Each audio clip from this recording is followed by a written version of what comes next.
Keine Beruhigung dann nach Frankreich, nur dem die Regierung gestört Misstrauensvoten überstanden wird an de Velo freiers für dat, der dem stridenden Gesetz von der Pensionsreform in Kraft tritt, an Pensionen nicht wie bis lo mat 62 aufhängen, Medleid muss bis 64 schaffen gehen.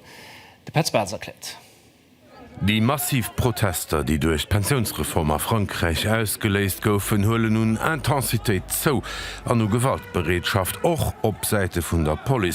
Wenns dësem Vierfall zu Paris gouf eng Polienquete opgemacht, den net arméierte Mann gouf vun eng Beamten so geschloen, dass een Bewusstsinn verloren hat.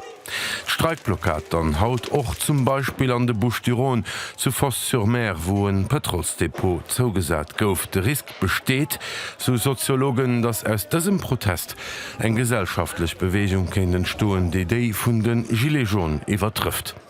Das net mit Pensionsreform muss ich allein die Proteste op sich zählte das viel méi gefil, dass die Regierung vom Enger 43 vun enger Möglichkeit an der Verfassung profitiert huet, für sich iwwer de Recht vom Land wegzusetzen. Il y a une forme de déni de la part de la Première ministre, une forme de déni de ce gouvernement qui ne veut pas admettre qu'il y a une crise profonde dans notre pays, grave, démocratique, dont ils sont responsables. La seule manière de faire descendre la tension est le retrait de la réforme. On a un gouvernement qui n'est plus à même de gouverner aujourd'hui.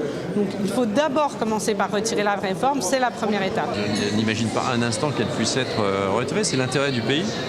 Peut-être que les Français ne le pensent pas tout de suite, mais je pense qu'ils pourront être amenés à le penser. Parfois, un gouvernement, il fait des choses qui sont impopulaires. D'Unpopularitéit den Amend allerdings ass gross awert zu weitere Streiken an Onruhefeieren a Frankreich, bis dann de Präsident selber engkeier den Dialogsicht as eng Reform an de Sinn nutzen dovun besser expliziert.